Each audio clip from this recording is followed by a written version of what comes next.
I thought to myself, আমি আসলে নিজে নিজে ভাবলাম, I will need an important friend, আমার আসলে একজন গুরুত্বপূর্ণ বন্ধু প্রয়োজন। এখানে আসলে ইম্পর্টেন্ট বলতে গুরুত্বপূর্ণ তারা বোঝানো হচ্ছে যে আসলে পাওয়ারফুল বা যে লোকটার আসলে কিছু ক্ষমতা আছে এরকম।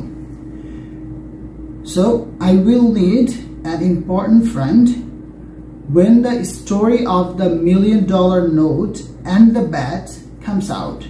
যখন the story of the $1 million note, অর্থাৎ এই যে $1 million নোট, ঠিক আছে, এই নোটের যে গল্পটা সেটা, and the bat এবং যে বাজি, এখানে যেহেতু একটা বাজিকে ঘিরেই কিন্তু এত কিছু হচ্ছে, এই বাজিটা comes out মানে যখন এটা প্রকাশ হবে, ঠিক আছে, বা সবার কাছে জানাজানি হয়ে যাবে। comes out মানে এখানে প্রকাশ হওয়া, প্রকাশিত হওয়া।